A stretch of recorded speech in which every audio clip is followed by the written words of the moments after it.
السلام علیکم ریڈرس، کیسے ہیں آپ سب؟ امید کرتی ہوں بالکل ٹھیک ہوں گے۔ فرسٹ آف آل آپ سب کو جشن یوم آزادی مبارک ہو۔ اللہ تعالیٰ ہمارے پاکستان کو اپنی حفظ و امان میں رکھے ہمیشہ، آمین۔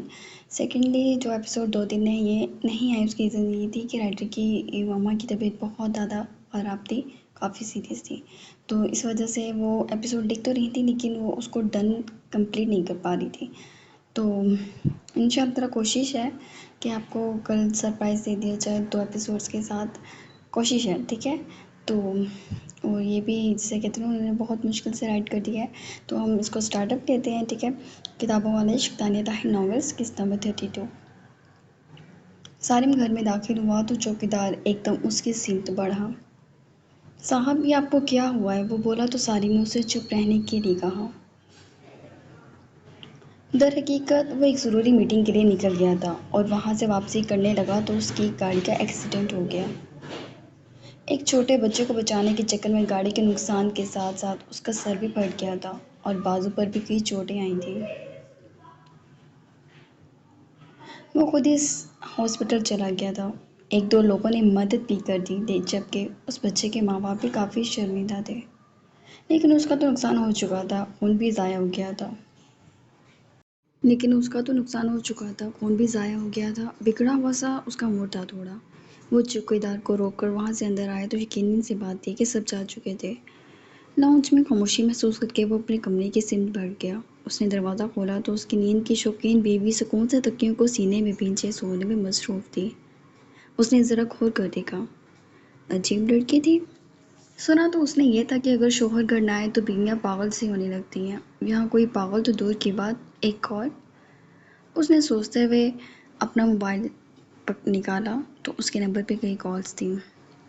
ٹھیک ہے، کال کر لینے سے فرائض پورے نہیں ہو جاتے۔ چین تو تھا ہی نہیں ملتان ہاؤس میں رہنے والے مردوں کو، تب بھی وہ سر جھٹک کر واش روم میں آ گیا۔ اس کے چہرے پر بھی کچھ خراشیں آئی تھیں۔ اس نے گہرا سانس بھرا اور خود کو صاف کرنے کی کوشش کی۔ اس نے اٹھنا تو تھا ہی نہیں، تو کوئی فائدہ بھی نہیں تھا اس کی مدد لینے کا۔ وہ اپنی شرٹ کے بٹن ایک ہاتھ سے کھولنے لگا کہ اچانک ہی اس کے بازو کی وجہ سے اس کی چیخ سی نکلی اور دوسری طرف اس کی چیخ پر حیران کن طور پہ رحاب جاگ گئی۔ وہ اٹھی اپنے پاؤں کے پاس سالم کا سامان دیکھ کر اور واش روم کے کھلے دروازے کو دیکھ کر وہ اس کی سمت بڑھی۔ اور سالم جو آئینے کے سامنے کھڑا اپنی شرٹ اتار رہا تھا، اس کی شرٹ پر بھی کافی خون تھا۔ سالم کی تو کیا چیخ نکلنی تھی، رحاب اسے دیکھ کر ایک دم چلا اٹھی۔ سالم نے مڑ کر دیکھا۔ آپ کو کیا ہوا ہے؟ وہ جلدی سے اس کا وہی بازو پکڑ کے جس پر چوٹ لگی تھی۔ سالم نے ہونٹ بھینچ لیے۔ فی الحال تو تم اگر ہاتھ ہٹا لو تو میں ٹھیک ہی ہوں، وہ بمشکل بولا جبکہ رحاب نے جلدی سے ہاتھ ہٹایا۔ لیکن ہوا کیا؟ یہ چوٹ اصلی ہے؟ وہ آنکھیں پھیلا کر بولی جبکہ سالم نے اس کی سمت دیکھا۔ نہیں، کیچپ لگائی ہوئی ہے تمہیں امپریس کرنے کے لیے، وہ دانت پیس کر بولا جبکہ رحاب منہ بنا کے۔ لیکن ایسا کیوں ہے؟ آپ مجھے امپریس کیوں کر رہے ہیں؟ شٹ اپ، سالم سنجیدگی سے بولا۔ رحاب منہ بنا گئی۔ خون نکلتا ہوا نہیں دکھ رہا تمہیں؟ نہیں، تم نے تو شکر ادا کیا ہوگا، اچھا ہے مر جائے۔ اللہ نہ کرے، میں نے تو ایسا نہیں کہا، آپ اپنے آپ بول رہے ہیں، وہ بولی جبکہ سالم کو اس کا یوں ایک دم بولنا اچھا لگا۔ ایک لمحے اسے دیکھ کر وہ اگلے لمحے پھر اسے آڑے ہاتھوں لینے لگا۔ تم دیکھنا تمہاری بہن کو کیسے لڑکاتا ہوں، وہ گھور کر بولا۔ اس میں آپ ہی کا کیا قصور ہے؟ آپ دوسروں کے بارے میں برا سوچتے ہیں تبھی یہ ہوا ہے، اب چپ ہو جائیں، وہ بولے اور اس کی شرٹ کو ذرا ایک طرف کیا۔ سالم نے اس کا ہاتھ پکڑ لیا۔ رحاب نے ذرا سانس اندر کی جانب کھینچا اور سالم نے اس کا ہاتھ اپنی شرٹ کے بٹنوں پر رکھ دیا۔ کھولو، وہ بولا اور اس کا چہرہ دیکھنے لگا۔ رحاب اس کی سمت نگاہ نہ اٹھا پائی لیکن وہ انکار بھی نہیں کر سکی۔ اس نے جھجکتے ہوئے اس کی شرٹ کے بٹن کھولنے شروع کیے اور سالم نے اس کی نازک کمر کے گرد دوسرا ہاتھ ڈالا۔ رحاب کی کمر پہ اس کی انگلیاں رینگیں تو وہ ایک دم کانپ سی گئی۔ اس نے اس کی شرٹ کو بازوؤں سے نیچے کیا۔ زخم اس کے شولڈر پہ دکھائی دے رہا تھا جس پر پٹی بھی بندھی تھی اور خون بھی لگا ہوا تھا۔ اب کیا لگتا ہے، اصل ہے یا نہیں؟ کیچپ ہے شاید، چکھ کر دیکھو۔ وہ اس کی کمر سے ہاتھ نکالتا اس کی کان کی بالی کو چھونے لگا۔ جی نہیں، پتہ ہے مجھے کہ یہ خون ہے۔ ایسے آپ کو چوٹ کیسے لگی ہے؟ آپ کا کوئی ایکسیڈنٹ تو نہیں ہوا؟ وہ ایک دم منہ پر ہاتھ رکھ گئی۔ سالم نے سر تھام لیا۔ تم تم جاؤ، وہ دانت پیستا بولا۔ نہیں میں تو، جاؤ وہ گھور کر بولا۔ میں اس لیے پوچھ رہی تھی، وہ منہ بنا گئی۔ بس کرو، جاؤ، دماغ تمہارا گھٹنوں میں ہے اور آنکھیں سر کے پیچھے۔ تمہیں پیچھے نہ تمہیں یہ دکھتا کہ یہ خون ہے اور نہ یہ کہ ایکسیڈنٹ ہوا ہے۔ نکلو باہر، وہ غصہ کرتا بولا۔ اسے باہر نکال گیا جبکہ وہ دروازہ زور سے دیکھ کر مارا۔ روحاب ایک دم اچھلی۔ میں نے تو بس پوچھا تھا، وہ منہ میں بڑبڑائی، لیکن چوٹ زیادہ لگی ہے۔ ہلدی دودھ لاتی ہوں۔ جلدی سے کچن میں بھاگی اور اس کے لیے دودھ ہلدی بنا لائی۔ جب تک وہ دودھ ہلدی لائی تب تک سارم بھی باہر آ چکا تھا۔ اس نے اسے گلاس میں دودھ اور ہلدی لاتے دیکھا اور بیڈ پر بیٹھ گیا۔ اس کے بازو میں کٹ لگا تھا اور ٹانکے بھی لگے تھے، زیادہ نہیں لیکن چوٹ جتنی چھوٹی ہو اتنی دیر تک تکلیف دیتی ہے۔ تو بس اس سے بھی پین ہو رہا تھا۔ وہ بیڈ پر بیٹھا تو رحاب نے اسے دودھ ہلدی دیا۔ آپ یہ پی لیں، آپ کا سارا درد ختم ہو جائے گا، وہ بولی۔ سارم نے گلاس کی جانب دیکھا۔ کیا ہے یہ؟ دودھ ہلدی؟ وہ ایسے بولی جیسے وہ بہت بڑا بے وقوف ہو اور وہ اس کی نانی کہ اسے دودھ ہلدی نہیں نظر آ رہی تھی۔ وہاں مجھے غصہ نہ دلاؤ، کبھی میں تمہیں کمرے سے باہر کر دوں۔ ایسے کیسے؟ وہ ایک دم گھور کر بولی۔ سارم نے ایک آئی برو اچکائی۔ اب یہ میرا بھی کمرہ ہے، نکال کے دکھائیں؟ انہیں چوٹوں پر ماروں گی پھر روئیں گے بیٹھ کر۔ اب میرے سامنے ہیرو نہ بنے، زیادہ گاڑی بھی نہیں چلانی آتی، ایکسیڈنٹ کرا کر آ گئے ہیں۔ پیئے ابھی سے۔ وہ اس کے ہونٹوں سے گلاس لگا گئی جبکہ سارم اس کی حیرانگی میں پی گیا کہ یہ کیا بلا تھی۔ اسے اس کا شوہر ہی بوجھ لگ رہا تھا، تانے مار رہی تھی کہ اسے گاڑی چلانی نہیں آتی۔ وہ شاید اس ایکسپیکٹیشن میں تھا کہ وہ روئے گی، اس کے سینے سے لگ جائے گی، کہے گی سارم آپ لیٹ جائیں، بیٹھ جائیں، کچھ جذباتی سا سین دیکھنے کو ملے گا جس سے وہ اس کے قریب آ جائے گی، لیکن گھنٹہ کوئی سین دیکھنے کو ملتا؟ یہاں تو ندی ہی الٹی تھی۔ رحاب نے گلاس لیا اور سائڈ پر رکھ دیا۔ آپ لیٹ جائیں اور سو جائیں، سب آپ کا پوچھ رہے تھے۔ ذرا سی گاڑی چلانے پر دھیان دے تو یہ نہ ہوتا۔ ایکچولی میں نے دیکھا ہے آپ کے دماغ میں ایک شیطان ہے جو دوسروں کا برا سوچتا ہے، اسی وجہ سے آپ کے ساتھ ایسا ہوا ہے۔ اچھا ہوا، آئندہ گاڑی بھی دیکھ کر چلائیں گے اور کسی کے بارے میں برا بھی نہیں سوچیں گے۔ اب سو جائیں۔ کیا دیکھے جا رہے ہیں؟ بھوک لگی ہے آپ کو؟ اس نے خود ہی تخمینہ لگایا۔ نوازش ہے آپ کی، اگر کچھ کھانے کو بھی مل جائے مجھے، وہ بولا تو رحاب سر تھام گئی۔ یہ کوئی بات نہیں ہوتی اتنی رات کو اور پھر کھانے کو مانگو۔ انسان سو رہا تھا، وہ بڑبڑاتے ہوئی مجبوری میں اٹھ گئی۔ سارم منہ کھولے بس سن رہا تھا اور اس کے جانے کے بعد اس نے منہ بند کیا۔ اول تو وہ اس سے بڑا، پھر اس گھر کا اور کمرے کا مالک، پھر اس کا شوہر اور ایک چٹکنی سی لڑکی اسے اڑا اڑا کے پھینک رہی تھی اور وہ سن رہا تھا۔ واہ سارم صاحب بہت اچھے۔ اس نے خود کو داد دی اور ذرا اوپر ہو کے بیٹھ گیا۔ کچھ دیر موبائل یوز کرتا رہا جب تک وہ آ نہیں گئی۔ وہ آئی تو بریڈ انڈا تھا۔ یار مجھے بھوک لگی ہے، تم یہ لے آئی ہو۔ سارم بگڑا۔ رحاب نے 2 لمحے رک کر اسے دیکھا۔ کیا؟ سارم آگے کچھ بول نہیں سکا۔ آپ کو پتہ ہے آپ کو چوٹ لگی ہے تو کچھ اسپائسی آپ کو نہیں کھانا چاہیے۔ ایک تو میں بنا کے لائی ہوں، اوپر سے آپ نخرے کر رہے ہیں۔ احسان ہے بھائی تمہارا مجھ پر، بیویوں والے کام تو ہیں ہی نہیں ہے، وہ کھول کر بولا۔ ٹھیک ہے کچھ نہیں ہوتا، ایسے احسان میں کر دیتی ہوں۔ اب میں سونے لگی ہوں۔ وہ لیٹ گئی۔ سارم کا دل کیا کچھ سنا دے اسے، لیکن آگے سے کینچی کی طرح چلتی اس کی زبان پہ وہ اتنا حیران تھا کہ خود ہی رک گیا اور جو وہ لائی تھی کھانے لگا، بار بار اس کی پشت دیکھتا رہا۔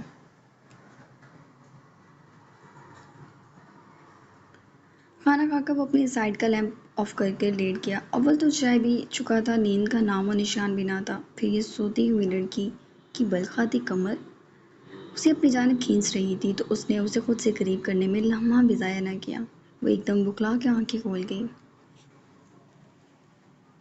سارم نے اس کا چہرہ دیکھا۔ تمہیں میری فکر نہیں ہوئی؟ آہستگی سے اس کے چہرے کو اپنی انگلی سے ٹریس کرتا وہ اسے بے حد نزدیک سے دیکھ رہا تھا۔ روحاب اس اچانک حملے پر پریشان ہو چکی تھی اور سارا کانفیڈنس زمین بوس تھا۔ آپ اپنے موبائل پہ کالز دیکھیں پھر سوال کریں گے۔ اس نے جواب دیا لیکن اس کے تنگ گھیرے میں سے خود کو نکالا نہیں۔ بس کالز؟ جی، جب انسان کو دوسرے انسان کی فکر ہوتی ہے وہ اسے فون ہی کرتا ہے، وہ منہ بنا کر بولی۔ سارم نے اپنی مسکراہٹ روکی۔ تم تو چھوٹے پیکٹ میں اچھا خاصا پٹاخہ ہو، اس کی گال کھینچ گیا جبکہ رحاب نے اسے دھکیلا۔ آپ مجھے بد کردار سمجھتے تھے، اب کیوں ہنس رہے ہیں؟ اب نہیں سمجھتا؟ وہ اسے دوبارہ خود سے قریب کرنے لگا۔ واہ، جب آپ جو سمجھیں میں آپ کی مرضی سے کروں سب۔ محبت میں انسان مرضیاں پوری کرنے کا پابند ہے۔ وہ اسے بھی خود سے قریب کر گیا۔ آپ کو مجھ سے نہیں ہے، وہ پھر سے دور کرنے لگی۔ تمہیں تو ہے نا، یاد نہیں کل پرسوں سے یہی ڈر لگا رہی ہو؟ آپ کو کب چھوڑیں گے؟ وہ جلدی سے پوچھ گئی کہ موقع اچھا تھا۔ موقع اچھا تھا؟ منہ خراب کرنے والی بات کر دی نا۔ کہا تو ہے جب تک مجھے یہ نہیں لگتا کہ واقعی تمہیں مجھ سے محبت ہے، تمہاری آپی کو مزید زحمت ہوگی ابھی۔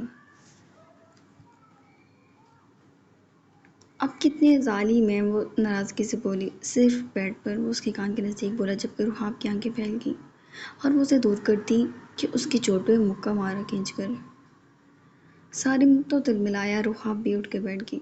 سوری سوری، وہ مجھ سے، وہ منہ پر ہاتھ رکھ گئی جبکہ سارم نے غصے سے کروٹ موڑ لی۔ سوری نا، مجھے پتہ نہیں چلا، رحاب بولی جبکہ سارم کو واقعی غصہ چڑھ گیا تھا جو رحاب کو محسوس بھی ہو گیا تھا۔ وہ لیٹ گئی کیونکہ وہ اس کے لاکھ بلانے کے باوجود مڑا نہیں تھا۔ اس نے بھی کروٹ لے لی جبکہ سارم ایکسپیکٹ کر رہا تھا وہ اس کی کمر کے گرد بازو ڈالے گی۔ ہائے، اس کے ارمانوں کا فلودہ بن رہا تھا اس ایموشنل لیس لڑکی کے ہاتھوں۔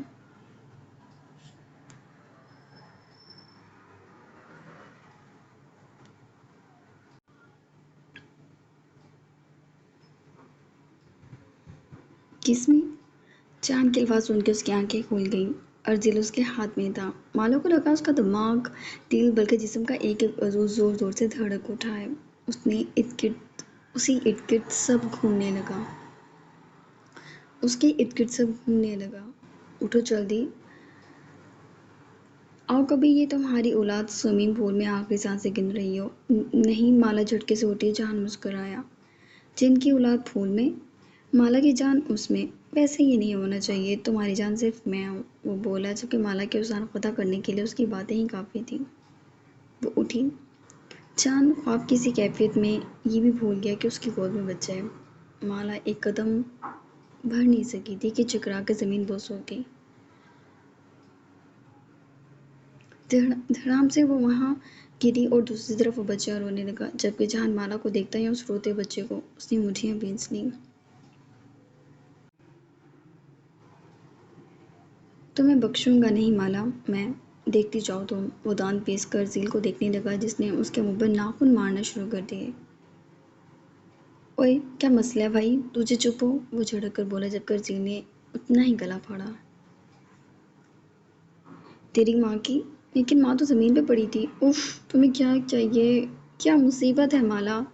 وہ مالا کو چنچوڑ گیا جبکہ مالا تو آج فرصت سے بے ہوش ہوئی تھی۔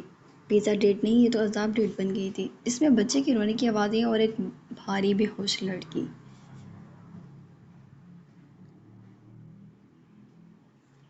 اس نے سب سے پہلے ارزیل کا علاج کیا، اسے کمرے میں لے کے گیا تو اسمیل سے محسوس ہوا کہ اس نے ڈائپر گندا کر دیا ہے۔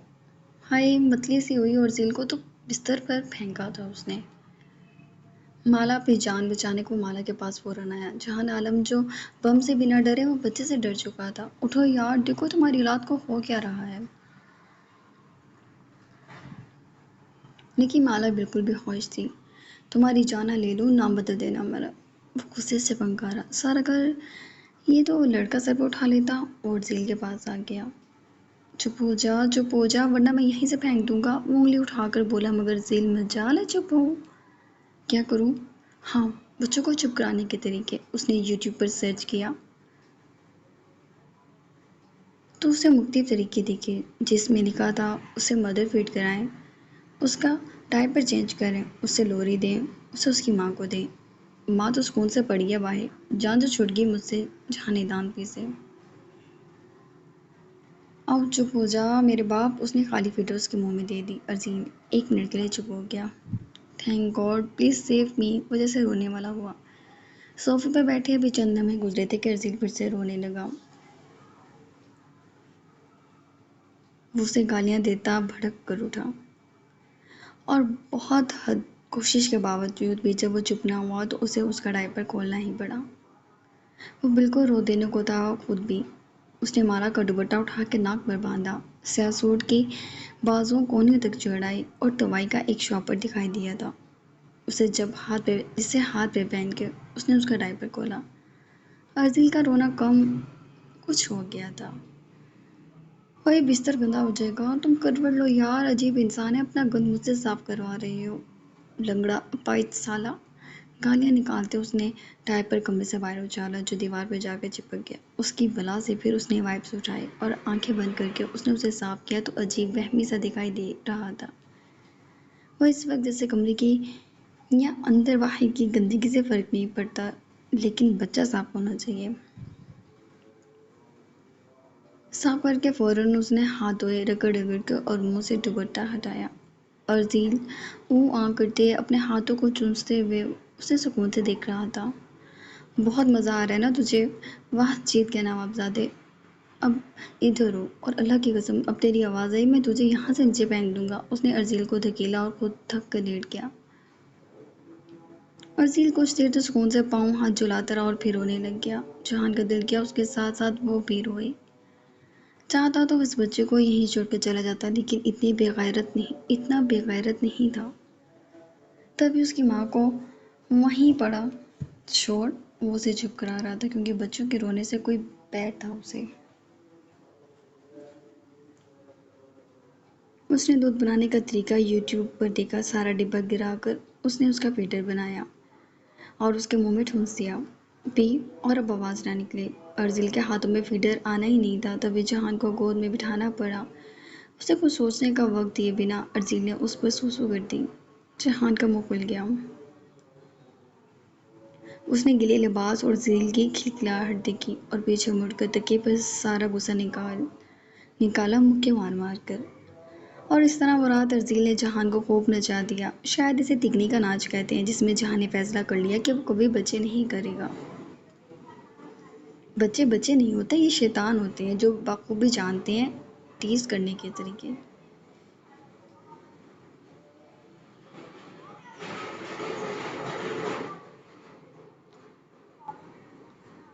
تیز دھوپ کے پڑنے پر مالا کی آنکھ کھلی اور ایک دم بکھلا کر وہ اٹھی۔ اسے لگا برسوں بعد وہ ہوش میں آئی ہو۔ رات کا منظر اس کی آنکھوں میں گھسنے لگا۔ ارزیل وہ دیوانوں کی طرح گھر کی جانب بڑھتی کہ پہلے خیال آیا کہ کمرے میں جھانک لے۔ وہ کمرے میں آئی کہ دیوار پہ ڈائپر سے سارا گند دیکھ کر ایک دم اس کا منہ بنا اور پھر جیسے وہ اندر بڑھی اس کا دماغ گھوم گیا۔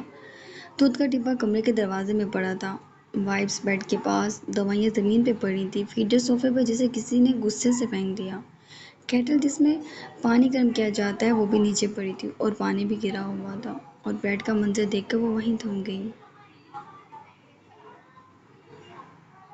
جہان آدھا لیٹا ہوا تھا، اس کی گردن میں مالا کا دوپٹہ تھا، جبکہ ارزیل جہان کے سینے پر سو رہا تھا۔ اس نے جہان کی گریبان کو مٹھیوں میں دبایا ہوا تھا۔ جہان کا ایک ہاتھ اس کے ہپس پر تھا جیسے اسے پکڑا ہوا ہو، اور دونوں سکون سے شاید کافی مشقت کے بعد سوئے تھے۔ تبھی کسی کے آنے کی خبر نہ ہوئی۔ مالا کی دھڑکنوں میں بے ساختہ شور سا برپا ہو گیا۔ وہ جلدی سے گھبرا کر دروازہ بند کر کی کہ یہ منظر کوئی اور نہ دیکھ لے۔ وہ کافی دیر یہ منظر دیکھتی رہی۔